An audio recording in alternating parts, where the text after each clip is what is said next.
it's an absolute pleasure to have you here. Do you know what? It's so lovely to be here. Thank you so much for inviting us. It's always a pleasure whenever I get to spend any time with you, Simon. So I'm already loving it. Thank you. Now, we are going to talk about a myriad of topics. What are the topics that, in summary, you would like to draw upon? And then what is one thing that you would like our audience, your listeners, to take away from our conversation today? It's such a good question. In my 46 years on this planet, let's think about what that's going to be. The topics to talk about today are going to be mental health. They're going to be burnout. And we might very well touch on something around violence against women and girls. And the one thing I'd love for the audience to take from today is that they feel like no matter what is going on in their lives, that they still have the capacity to be able to deal with it, whatever life throws at them. They're stronger than they think they are. Fantastic.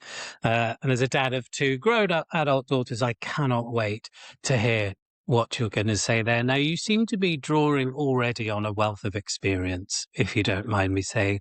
Where does this start? Where do you feel comfortable about starting our journey today? I think the best place to start my journey would be when I joined the police force back in 2004. So before I've been doing what I'm doing now, I spent 10 years in the local police force.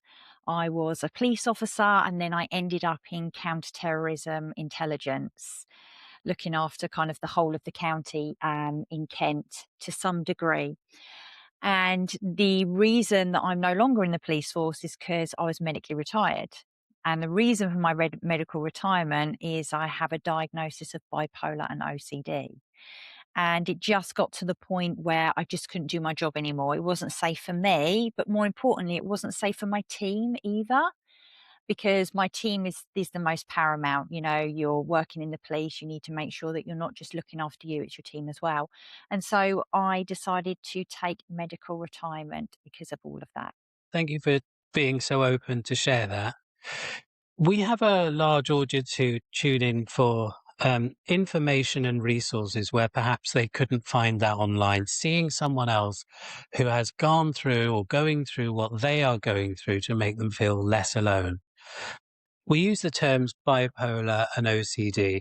It would be interesting to get the actual definition of those and then how you see it, because I'm presuming that everyone sees those differently. What I can tell you about bipolar and what I can tell you about OCD from my lived experience. So bipolar, if you look at it, first of all, is a mood, what we call disorder. Okay. And what that means, if I put that into layman's terms, I will experience manias and I will experience depressions. So if you can imagine a lift that you get in, you've got the penthouse and you've got the basement. Most people will go between, I don't know, floor 4 and floor 7 if we've got, 0 to 10. Whereas I will go basement to penthouse. And it's that regulation of your mood. And when you are in low mood, a depression, it's that kind of typical depression that you would experience where, you maybe don't get dressed, you have feelings of low self-worth. It could even lead to feelings of, wanting to take your own life, self-harm, those sort of realms that we're working at. When you're in a mania, it's the complete opposite. You've got all the energy in the world. I'm very outgoing. I spend lots of money. I have lots of ideas. I can't sleep. So it's very much, if I could be president with the United States of America, not a problem when I'm in a mania, like not a problem. So it's very, very much, those two extremes. When you're looking at OCD, so my OCD is comorbid OCD, which means basically it's just really, really bad. OCD, a lot of people will say, oh, I've got to have all my files in line or, coloured. It's my OCD. And I'm like, okay, OCD is where you have compulsions to do rituals or routines. And if you don't, something really really bad is going to happen. I don't know whether, Simon, you've ever been so scared you're not sure if you're going to be sick or you need to go to the toilet. It's that kind of fear. If you don't do those things, that that thing's going to happen. So it's that compulsion. And I'm talking about things like, say, for example, I went to bed one night and the TV remote was on the sofa. But then the next night I go to bed and the TV remote is on the TV stand. My mind would say it needs to be back on the sofa or else something really bad is going to happen. And it's that compulsion that you've got to do that thing. And there's usually a certain fear that's attached to it. And for me, it's being sick. So whether it's food poisoning or stomach bugs or something like that, that's the kind of fear that I have, which will then lead me to those compulsions. So that's kind of that very briefly. It's good to invite the conversation, yet sometimes when people aren't aware of the correct terminology, which does keep changing sometimes, they shy away. Yeah. And that would reduce the education on the topic, on the subject, which would then reduce the accommodations that could be made if people just asked the question or were curious about it. Yeah. Now, my Yeah. first thing I'd like to ask is pre-diagnosis. These things must have been even more terrifying because you weren't quite sure where the boundaries were, what it was, where the floor, where the limit was going to take you. And without any knowledge must have been the most scariest thing I could imagine. What was it like pre-diagnosis? It was very scary. It was very up and down. Barry would not know what he was coming home to, whether I would be standing on the top of the stairs wanting to throw myself down them, or I've gone, oh, hey, look, I've just maxed out the credit cards. It felt like it was completely out of control, especially with the OCD as well. I would say a lot of people say it must be really hard living with bipolar. It is. OCD is a lot worse. A lot worse. There will be times where I would have prepared dinner 3 times and thrown it in the bin because it hadn't been done in a particular way. I wouldn't go to restaurants. I wouldn't go on holiday. When I would go out the house, I'd have to wear gloves. And when I come in, I would be literally scrubbing. If I had a sniff that somebody was ill or something, then I would, obsess over it. Even if I watched something on TV and someone had been sick, I'd be like, oh my gosh, that's going to happen to me. I'm going to be sick. So it was really difficult to understand it all, and be able to control those compulsions. With the bipolar, it's really difficult because you almost learn not to trust yourself. Like, am I actually happy because I'm happy? Or am I actually going into a mania now? Like, can I trust this? Or I'm feeling a bit sad today. Oh my gosh, does that mean that I'm tomorrow going to be on the floor and not be able to eat or drink or not want to be here or crying uncontrollably? So it was very fractious, very up and down, it was exhausting, Simon, to be perfectly honest with you, absolutely exhausting, not just for me, but also, for Barry as well. Because you don't just get diagnosed with bipolar and OCD. It took them 5 years to diagnose me. So in that time, I'm experiencing all of these different moods. I'm taking time off work, you know, so we were learning so much in that time What period. did you think it was? And just for the viewers, Barry is your husband, your loving Yes, husband of many years. Um, what did you think was happening then before? And was there anyone else around who you thought, I'm like them? I think and then your curiosity grew that way. I mean, let's face it, this was back in 2004 to 2009, and mental health really wasn't talked about very much then at all. And I just thought it was joining the police, it was stress. Me and Barry even said, pull yourself together, man up, get over it. We even said those things to each other, and I literally thought it was just that. I thought this is what it is. It's just got to be something like I'm stressed, or this is just shift work, or being in the police. My parents didn't really talk too much about mental health until I started to experience more and more. My mum would open up a bit more about, like, my nan.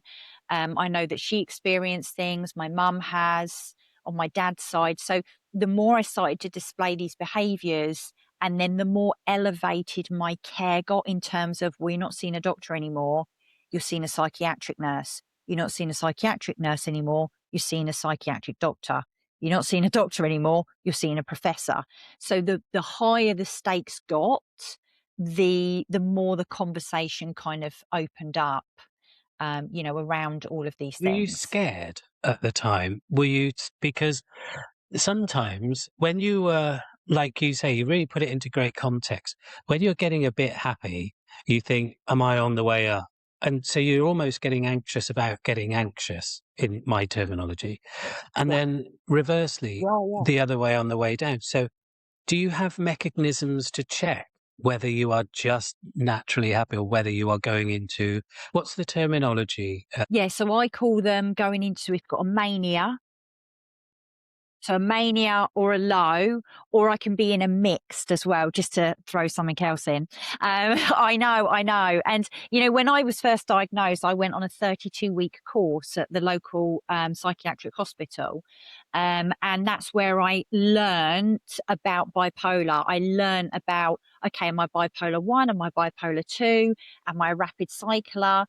So again, you've got all this terminology. So bipolar 1, just on note, is somebody who would experience manias so high that they would have to be hospitalized. So they would go psychotic, or they would have depressions where they would literally be trying to, sort of take their life every time. So that's bipolar 1. I'm bipolar 2, which is milder, I would say, in terms. Unipolar is when you'll only experience one, usually a depression. A rapid cycler is somebody that will cycle very quickly. So I tend to cycle 4 times a year. So especially when the clocks change, I have to be really careful about stimulus and everything that's kind of going on in my life. Um, so yeah, you were asking about techniques and Yeah. how I recognize it. It's a really great question. So when I went to Laurel House, I had to start writing down all my symptoms.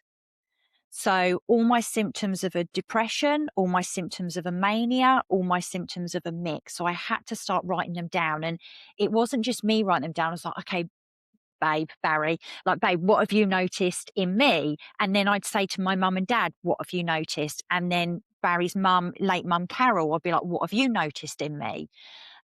Because, it takes like a group Mm. effort to know these things. And so we would write all these things down. And then I would start looking at my triggers. So what are my triggers? What has happened before I had a mania? Because I tend to go high before I go low. And it is very much, the quicker I catch a mania, the less I'll dip into a depression. As soon as you get happy, it triggers you internally to monitor it and then by default, sometimes when you're aware of being so happy and then that's tinged with worry then as well, does that naturally stop the happiness? Yeah, so it's noticing the behaviors. So for me, when I head into a mania, I will have about 12 different conversations with Barry. It's called night's move thinking. So, on the Yeah. chessboard and everything, I'll be having lots of different conversations. Sometimes I can swear a bit more. I can get a bit more louder. I won't want to sleep. I'll have lots of energy. Like, I can go and deadlift, like, whoever. Do you know Mm. what I mean? And I can lift so much more. I can push so much harder. I'll have so many ideas, like eccentric ideas. I might wear more makeup. I might want to spend more money. Hence, I don't have credit cards. And so I'll be very, like this. So Barry and I are very good at noticing that, but sometimes he'll notice it more than I will. Like, especially with, I'll get tripped up on words. I won't be able to say my words quickly because it's like my brain is just going too quick, and then I then have to obviously catch that and be aware of that, because otherwise then I'm going to go into a really bad kind of depression. It will take me a while to kind of get out of that. If you felt before, especially in work, where something was happening and the fear of speaking out because you weren't around trusted people, where would that take you? Did you have to go and find and seek time on your own, or did you have to broach the subject to let people know? But it's really interesting because when the journey first started, I didn't recognize it in myself. It was actually my sergeant that pulled me aside. So how it started for me was I just didn't feel, you know me, I'm a very happy Mm. go Yeah. lucky kind of, positive person. And I just wasn't that. I was standing in front of my locker, putting my stab vest on, and I was crying. I was having nightmares. I wasn't my normal happy self. And it was my sergeant that sat me down and was like, "There's something not right I've noticed in you." He said, "I want you to go to the doctors." And I was like, "Well, I don't know what they're going to do. It's probably just shift work. It's probably just, me like not feeling great or whatever." Do you know what I mean? I just thought it's shift work. We'd moved house. I had a car accident where I nearly flipped the car. So that was kind of a close call with death. So I'd had a lot of things on. I thought, it's just all of that stuff. And I went to the doctors the next morning and I told him how I've been feeling. And he said, "You've got depression." And I went, "No, no, no, no, no, no, no. You don't get it. I don't do depression. You're wrong." And he went, "No, I'm not. I'm signing you off for 2 weeks. There's some meds. Off you go." And you could have literally knocked me over with a feather. I never expected anything like that to happen to me. And of course, I was off. People knew why I was off. In the police, it's not, especially back then, it was a different culture. Everybody kind of knew Mm. people's business. So they kind of knew. And then, you get, on different duties, you get things taken off of you. You're not allowed to maybe do the fast response calls or anything like that. So people know there's something going on. Um, but that didn't stop me inside feeling weak, feeling like I couldn't cope. I mean, like would have been 24, 25-year-old woman. I can't hold down a job. Like that's how I felt. I felt guilty. I felt like there was something wrong with me, as I say, not strong, because I was experiencing, all of these things. But there was also part of me that wanted to champion it once I'd got a little bit more comfortable with it, and wanted to say, "Hey, this is me. I've got this diagnosis and, this is who I am." And I was told in the police not to talk about your mental health because it makes people feel awkward. How long ago? That was when I was in the police. Oh golly, I can't remember. It was one of those periods as I was, sort of on my journey. Um, I obviously told that person I didn't really care what they thought and I was going to talk about whatever I wanted. You were literally told to keep it to yourself and to bottle it up, which is the opposite to any sound advice now by the experts of reaching out.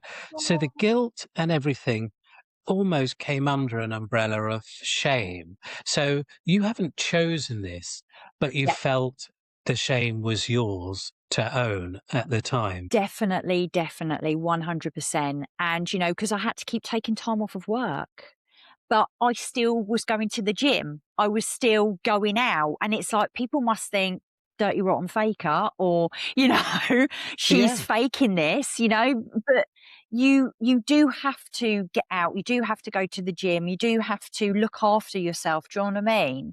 You can't just sit indoors and do nothing. That's just going to drive you up the wall.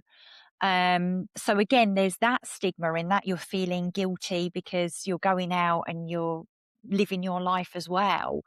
Um, I had such bad paranoia when I was off once before. The helicopters that come over, I was like, they're spying on me. Like the radio, I was like, they're spying on me.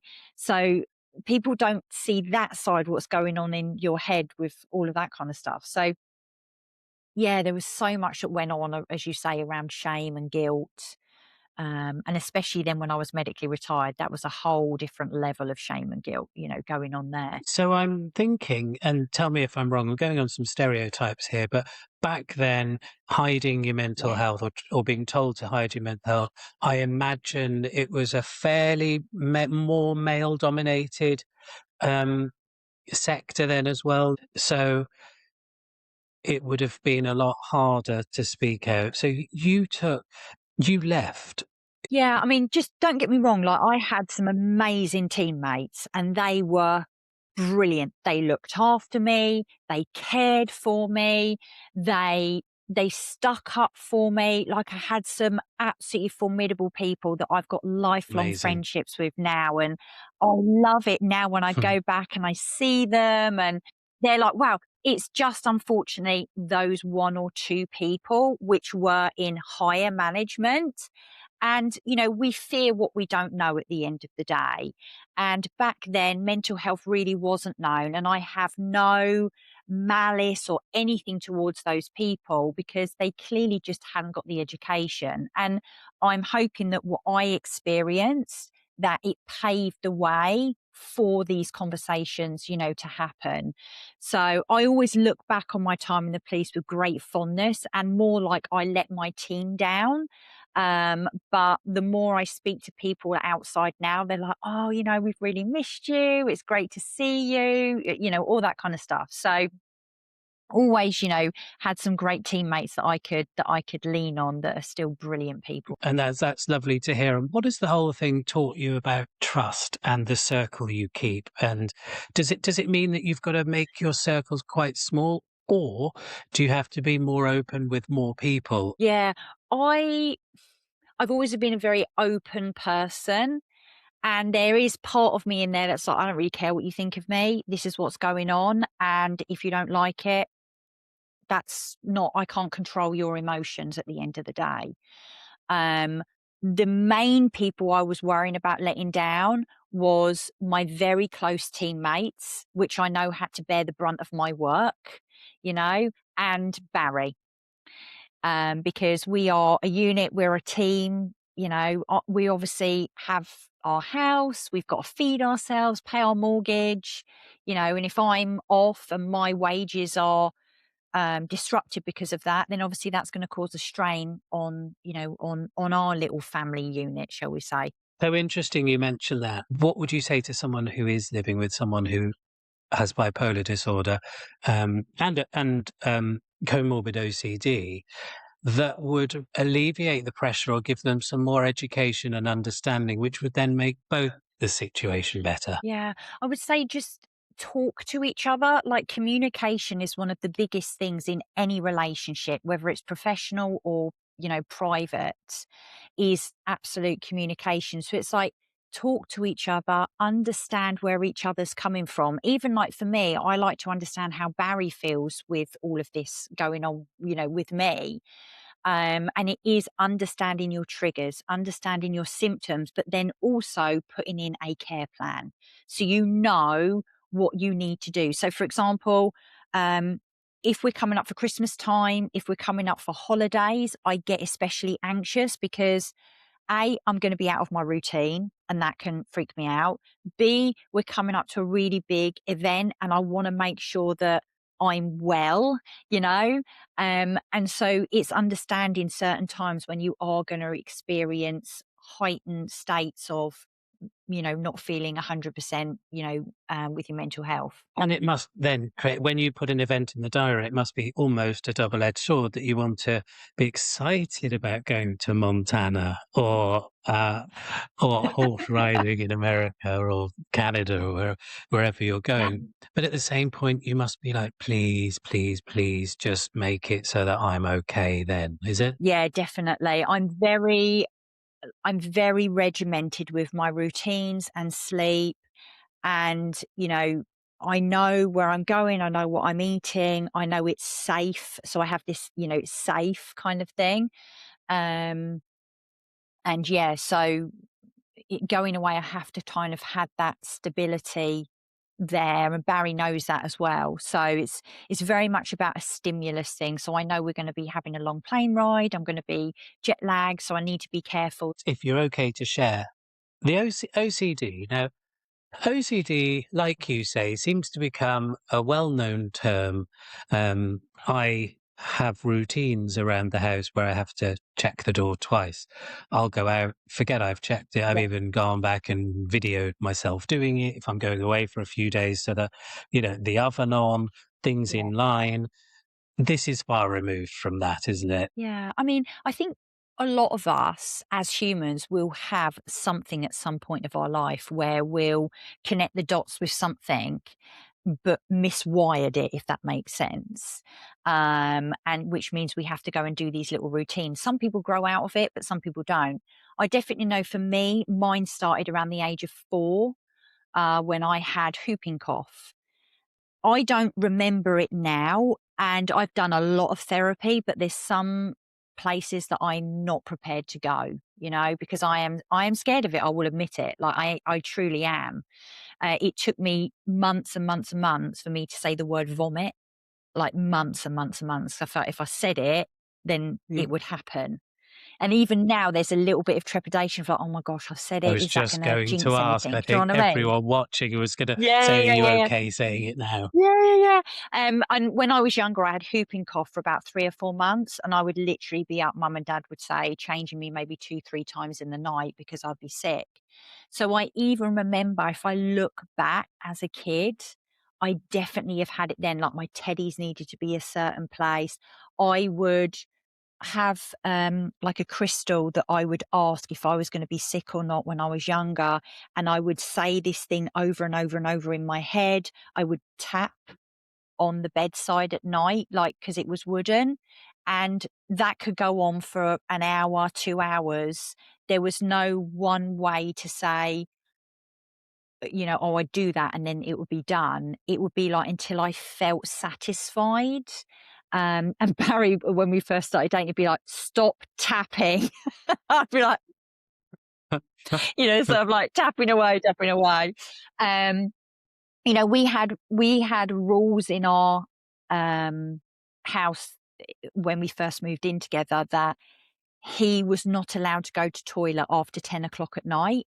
And if he needed to go to toilet, he'd go in the garden, because I would have a ritual around the toilet to make sure that everything was clean and tidy. And if it wasn't, then it meant that I had the potential that I might be ill. So I know that's the most frustrating for Barry. And even now with like dinner and cooking chicken, I check it and I can see him getting frustrated sometimes. And I'm like, babe, I'm so sorry. I'm not being awkward.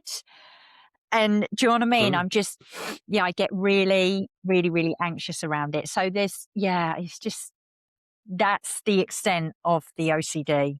And that's just the tip of the I iceberg. spoke to Baz recently, and Baz came up with one of the most profound lines I've heard, which was something along the lines of, I was so frustrated trying to fix until I realized Loz Yeah. wasn't broken. And that Mhm. really went to the core of me, because for something to be broken means Yeah. it just doesn't work the same way as you think it should, but to the person, they work Yeah. perfectly fine, but in a different way with certain accommodations. And the minute Baz said, I was trying to fix, and then I realized it wasn't broken. Is that how you feel as well? This is you now with the diagnosis, etc. This is you. You work with it. Yeah, at first I felt Right. broken. Like, what's wrong with me?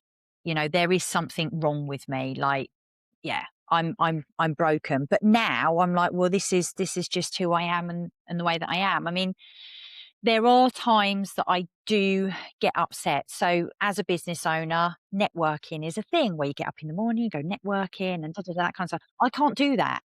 Like, there are limitations. I literally cannot do that. Um, I can't just be like up in London every 5 minutes networking and going to meetings. I just can't do that. It's not capable for me. So there are times when I forget, Loz, you're medically retired. Like, you have a condition. I can't act like the average Mm, person, mm. if that makes sense. I don't even know if that's politically correct, but it's just the way I see it at the end of the day.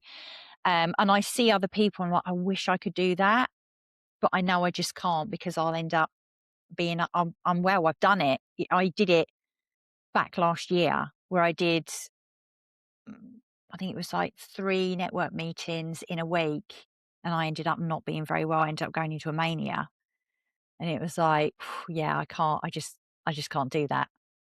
When you rely on routine, so if someone says, "Quick, go see a client in Liverpool Street, and then after that we'll go for drinks on something else," or whatever it might be, and that makes you think, "I can't because I need the routine. I need to know what I'm doing." When we talk about Mhm. identity and routine, the Mm. police force, I imagine, must have given you both routine and, to a point, and identity. So when you've come out of the police and you're traversing, what do I do next? It's all uncertain. And plus, I haven't got the identity of Mm. Loz in the police. Where did that take you? So it's really interesting about when you say about routine in the police, because there really is no routine in the police. Because yes, you're putting on a uniform and you're going to work, but you never know what you're going to deal with in the day. Like, you could go to work and you go to a burglary, then you might have a cot death, then you might have a stabbing afterwards. Like, you literally have no idea what you're going to go to, what you're going to be faced with.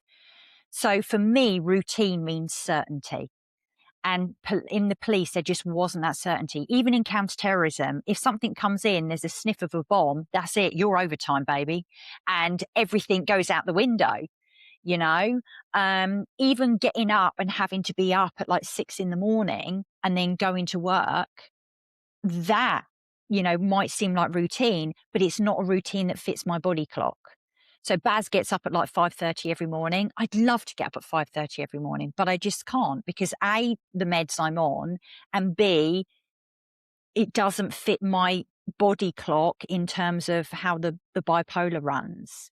Um, so the only thing I had in the police that was certain was that I was a police officer and, my badge basically, and you become the job.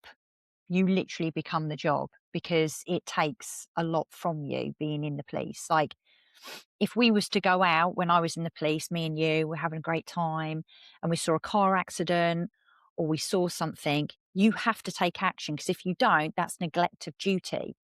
So there's never that off switch when you're in the police. I was going to ask you that exact thing about when you're going to a call and you see something horrific that's not in the imagination of anyone day to day, but unfortunately you got to see those things. Could that throw you into a mania or a low, or, or would that then cross over with your OCD? There's two times where the OCD is kicked in. Number one, are we totally okay to talk about? Okay, I'm going to say something and it might be squeamish for a lot of people. Okay. So it was one time where we was in a hospital and we had a drunk gentleman and we had to keep an eye on him because he'd been arrested, but he had to go to the hospital and have some care. Anyway, he needed to go to the toilet, so we let him go to the toilet, and he decided to take his poo and smear it all over his body, all around his mouth, and then we had to restrain him. So there are me and my colleague rolling around on the floor in the hospital, covered in this person's poo, right? And one of the nurses come up to me and she went, his poo didn't smell good. I think he's got some sort of stomach bug, so you might just have to be careful for the next few days. Oh, my world just collapsed, as you can imagine, and severe anxiety. The other one was I was taking a statement from somebody and their kid was sick, and I was like, I can't do this. And I literally walked out. I called my sergeant. I was like, I just can't. But put me in front of anything else, blood, accidents, fights, anything, not a problem. Absolutely fine. The adrenaline of going to calls, I don't think did me any good with the bipolar, and the shift work as well, did not do me any good with the bipolar. So they're the only things, the only two times I can remember actually really having a full-on meltdown about things. When you're having a meltdown, how do you know when you're at the bottom and when you can then get better? Yeah, it's a good question. So with OCD and with the anxiety is when I start literally having thoughts that are not normal thoughts. So I will say to Barry, "Oh, Barry, I've been wearing like these leggings for a few days and I felt good in them. I don't want to put them in the wash, like something bad's going to happen." Um, there's a couple of pairs of underpants. It's going to sound my. There's a couple of pairs of underpants that we've got that I've taken off Barry and I've hidden them because bad things have happened when he's worn Yeah. those underpants. So I've hidden them and I won't let him wear them, but I can't throw them away. Right. And so I know when I have that kind of thinking, that's not rational thinking. I know that I'm really having an episode with the OCD. With the bipolar, I mean, just recently I've had some, sort of manias, but I've also had some really bad lows that I haven't kind of been able to shake myself out of. And usually I can shake myself off, within maybe a week, but it's lasted a little bit longer or it's come back. And I've said to Barry, this something's just not right here. I don't feel right. And now, I mean, it's like 20 years maybe I've been diagnosed. I've been dealing with this since I was 4 and the bipolar since I was a teen. You start to get used to these things. Um, but now with the menopause, that's a whole new game because that throws a lot of things in Okay, so we've that we've you got weren't the expecting. menopause as well, which will. I'm so sorry. I'm just going everywhere Yeah, with but this. but the purpose of this podcast is for other people to think, maybe or that's exactly how I feel, or I didn't know the words to do it. I'm going to send this to a friend. At 41 minutes, they talk about how all of these things collide and what can happen. And we know the severity of the effects of what can happen to people. Like you alluded to at the start, people have taken their own lives because of this, and or their lives have been in pieces, and they just want to know what's going on. I'm going to start with one thing, and I'll share myself, is that I've gone through burnout. I know people talk about burnout. It's another one of those things that is often used, and I think I'm burning out, so I'm going to take a Yeah. weekend off, this, that, the other. I was a shell of myself. You find it hard to eat, you can't get out, and it can last for years. Some people don't ever come back to where they were. They give up on everything because they're, like I say, self-esteem is through the floor. One of the things you said then was about hypervigilance, fear casting, impending doom is what I can liken it to, and Yes. everything. My Yes. mind was on overdrive trying to find something that was a threat. That's Yeah. Talk to me about your experience of burnout, if you're comfortable, because I, for one, as a candid Yeah. listener, would love to share or hear someone share this experience. First of all, thank you for sharing what you've just shared. Like, it must have been, again, terrifying for you in those moments, to have experienced all of that. And I just want to like get in the car now and come and give you a big hug. It was the shame and the guilt of not being able to call it anything. Because actually, if someone looks at you, I liken it to a roulette table where the roulette wheel stops very suddenly because I haven't seen the steps leading up to Yeah, it. It stops, but the ball bearing is still going round. I understand that. And I mean, for me, we'd been running the business for 5 years, and I was still riding off the coattails of I have something to prove. I have to be a success because I failed at this thing. And I was almost in a grieving process still. And so I was looking at everybody else and I was saying, well, they've got 10K followers. I have to do what they're doing. They're earning so much money. I have to do what they're doing. And I was looking at everybody else and I was looking at what they were doing. And I became what I call rock solid, like our business. I became it. It was all I spoke about, it was all I thought about. Everything was strategizing. I was what I call reckless with my mental health. I wasn't I wasn't doing any sleeping. I was working late. I was networking in London. TV, radio, magazines, on stage. We even went on holiday. You would not have known anything was going on. Like, you would not know. Behind the doors, I was feeling like a failure. I felt like the business wasn't successful. I hadn't set out what I wanted to do in terms of proving myself. Um, and I just really wasn't vibing with the business. It was like a push all the time. And Barry was telling me, "You're working too much. You're going to be ill. You need to stop." No, no, I can do it. I need to prove something. Um, and again, late nights, going to concerts. And for me, Simon, it was like, if you can imagine someone singing happy birthday, counting 1 to 10, reciting the alphabet, and trying to do your to-do list all at the same time in my head. It was so, Just had so that. loud. I And just had, I just envisaged oh, there's no room for anything. yeah, no room for anything else at all whatsoever. And then it got to, I think it was the 24th of June, 2017, at midnight, and I couldn't switch this off. It was constant.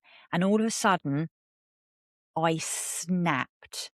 And I just started crying, and I did not stop crying for 3 hours straight. And it was like, and it was just crying and crying and crying and crying. Next morning, I sat down in our meditation room, I remember it, and Barry was like, "I'm calling the mental health team." I went, "You will not call the mental health team. Like, I am absolutely fine. I just need to take a couple of days. I'll be good. Leave me to it." Barry ignored all of that and he called the mental health team and he was like, "Speak to the nurse." And I was like, "I don't want to Yeah. speak to the nurse." And he's like, "Speak to the nurse." So I spoke to the nurse and I told her and I said, "Look, I'm absolutely fine. This is just, I'll be okay. It's just a blip. I just need a couple of days." And she said, "Right, if you don't listen to what I'm telling you, I will admit you." You've Yeah. been told. I was proper told off. I was like, "Okay." So, um, I was at that point then completely catatonic. I couldn't do anything. It was like my brain had melted. It was like, I don't know how to work anymore. Like, I don't know how to make a cup of tea. I don't know how to get dressed. I couldn't even watch TV or listen to the radio, Simon, because otherwise I would have gone again. It was like it was too much information for me. The only thing I could do was colour in. Like, I had clients sending Mm. me Wonder Woman, sort of printouts and everything, and that's what I did. I coloured in.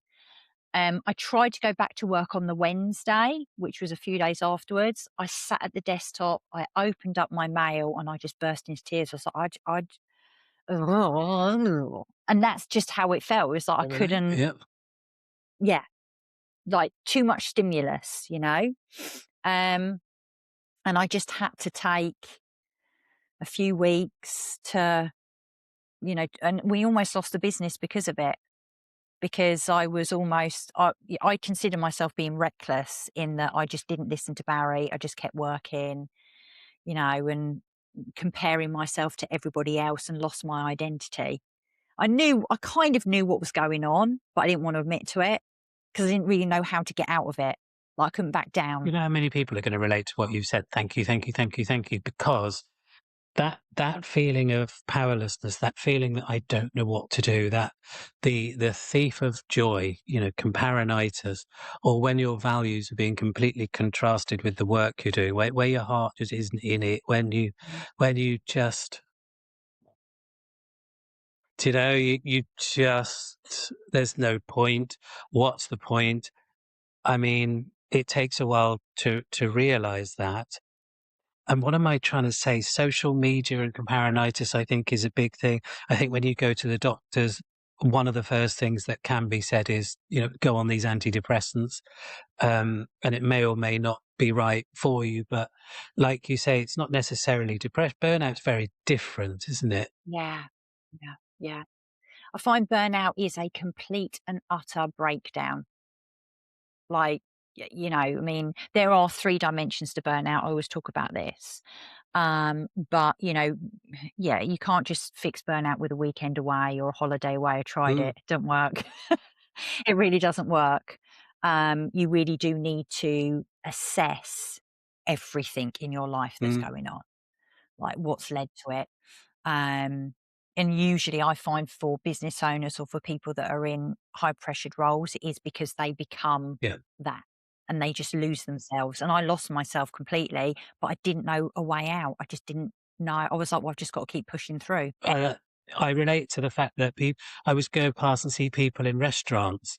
This is before I really knew. See people in restaurants having a nice time, and I used to think, I can't remember the last time I've just sat and had a nice time, chatted about silly stuff, friendship stuff, laughed carelessly because I'm always worried about when the next email's going out or when the next something else. And don't talk to me about that because you're not taking life seriously. I'm going to do this, and it's that overachiever thing as well that can actually be the detriment to you. Absolutely. And, with Barry and I, we run a business at home there's nobody coming to save us.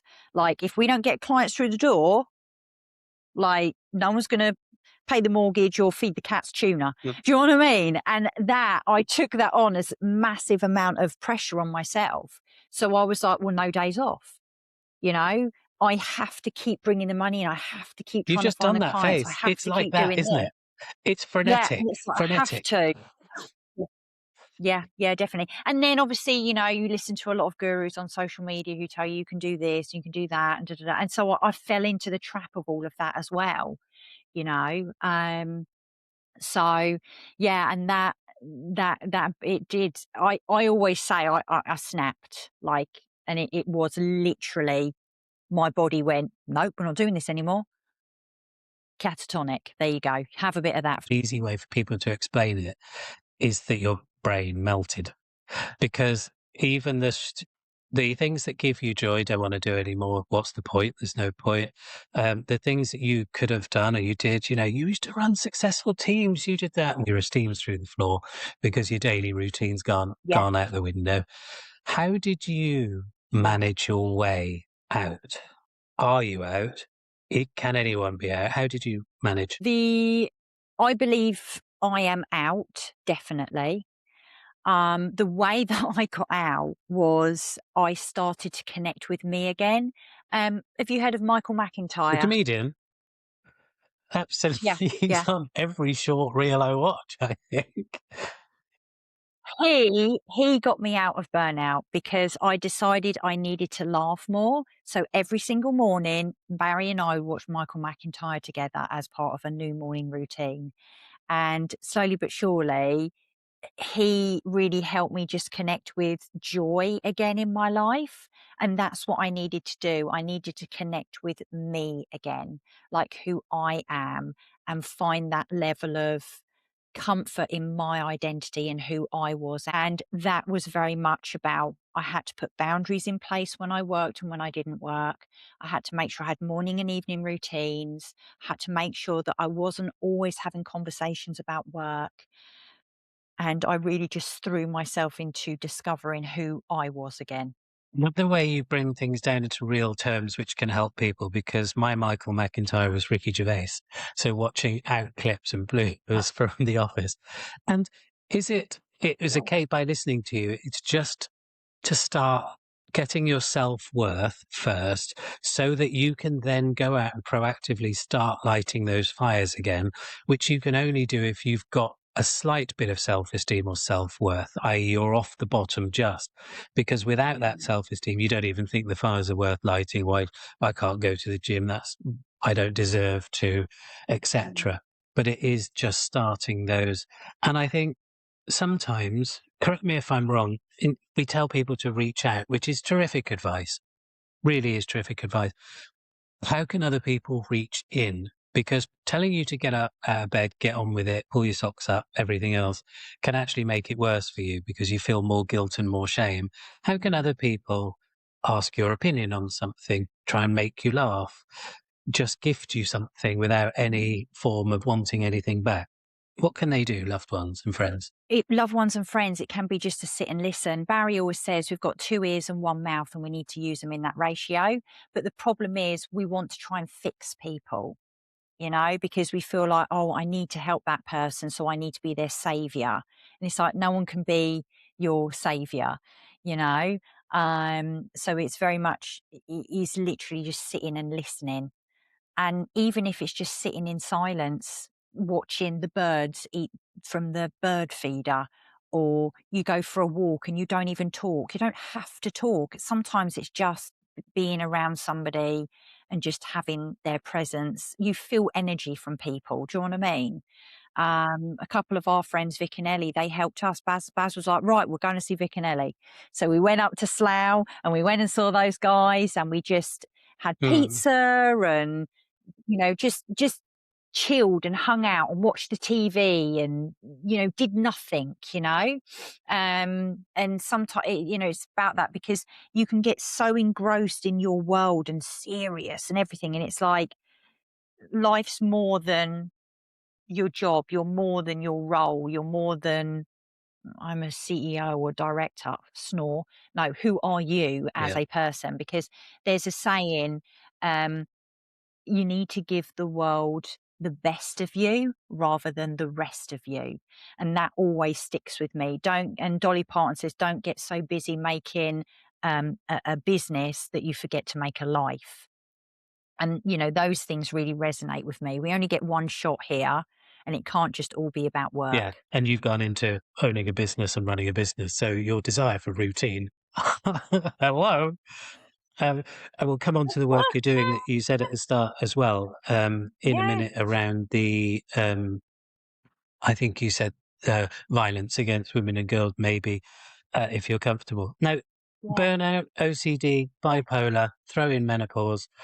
Can you distinguish between those four? Is there a unique reaction to all four coming together? Oh, that's a really, really good question, and not one I have been asked before.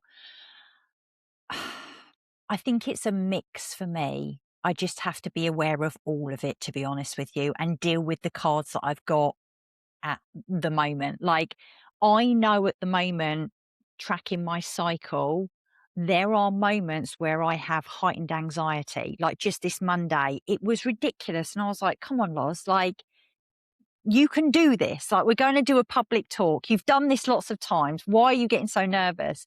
And I know that was hormonal wise, because I tracked it Mhm. on my calendar. So I'm very good at tracking symptoms, of knowing myself. So I'm very good at that. I've had like 20 years experience of it. So it is very much just about being aware, and by having those routines about when I go to bed at night, when I eat, when I train, because I've got such stability there, I can see when anything is out of the norm. So it's playing it by ear and using the lessons that you've had. So where are you now then? You in what you're doing, and how are you feeling? I know people say, "Don't ask how are you, but how are you today?" How are you today? I'm good at the moment. I'm very good at the moment. I'm having a few hormonal issues at the moment. I'm 46. Come on, it's going to happen. But in terms of mood and everything, I'm really good. Like yesterday, I had a really day where I felt really exhausted. So I just didn't do much yesterday, but I didn't beat myself up for it. Like, the world's not going to stop if I need to take the No. afternoon off. Um, and today I feel much better. So I just take things day to day, really, on how I'm feeling, and I just don't beat myself up if I need to take some time off. I do, Loz. And the work you're doing with violence against women and girls, you said at the outset. Where does that come from for you, and what is the work that you're doing? The work that we've been doing over the past year, which again, it's just, I don't know about you, Simon. I don't know if you believe in alignment or not, and these things just happen to find you. I've had a couple of experiences where friends of ours and myself have been subjected to, violence against women. And so it's always been something that's been very close to my heart. And it was literally our CrossFit box. So Baz and I do CrossFit, and one of our friends was putting on an event, who's a police officer. And I saw it and I said, and I just felt something call to me. And I said, can we help out? Like, can we sponsor the event? Can we give something away? What can we do? And she said, oh, will you do a talk? Well, I can't do self-defense or anything like that, but what I can do is I can talk to them about the inner critic, and how that stops us from using our voice and speaking out. And she was like, great. So I went there, did a 20-minute kind of talk. Everybody loved it. And now we've been working with Kent Police, the local council. We now in various schools teaching women, young girls in the community, in schools, all about violence against women. We're talking to them about how they find their voice, how they speak up. We're teaching them situational awareness, simple breakaway techniques, if they ever get themselves in any kind of situation.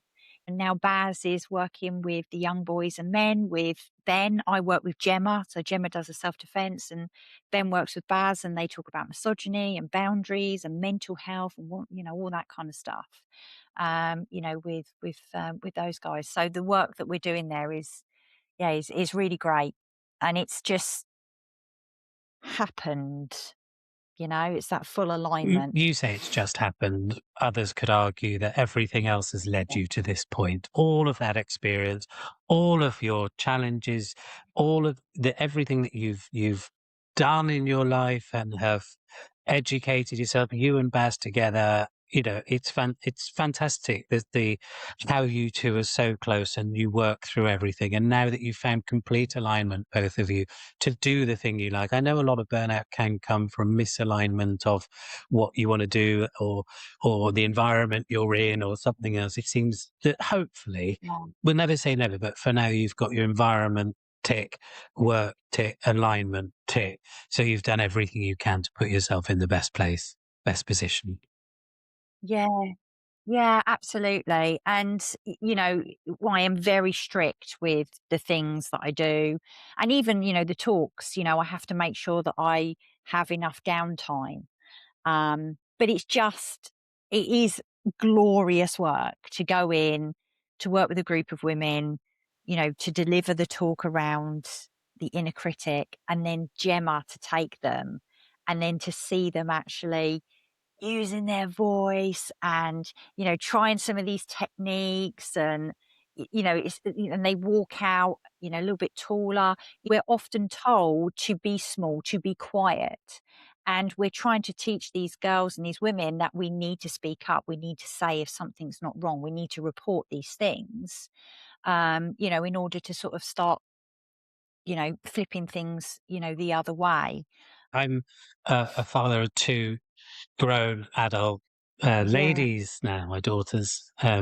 So I completely hear you, and please keep up that good work, love. And what you've said about you want them to have resource and see things in talks and think, I know what to do now. Just want to let you know that a lot of listeners will be thinking the same way about everything that you've discussed today on this. I think Yeah. we're similar as well in that we're people powered. We get energy from giving other people power. You lit up ear to ear when you were talking about people standing tall and proud, and because of the work you're doing. So, Loz, hats off to you. And before we wrap up today, what is one thing, again, after our conversation, that you would like audiences to take from the plethora? I wouldn't even know where to start in summing up of everything that we've spoken about, from your journey, your authentic self, to the lessons you've gone through and the lessons that you're teaching others. Where would you like to wrap this up? I would love to say, number one, there is no broken, it doesn't exist at all whatsoever. And number two, please just spend more time doing the things that you love. You know, let's start living this life that we've got, because it's precious and you're more than that label that someone's given you. Go out there and do the things that you love. That was what a lovely note to finish on.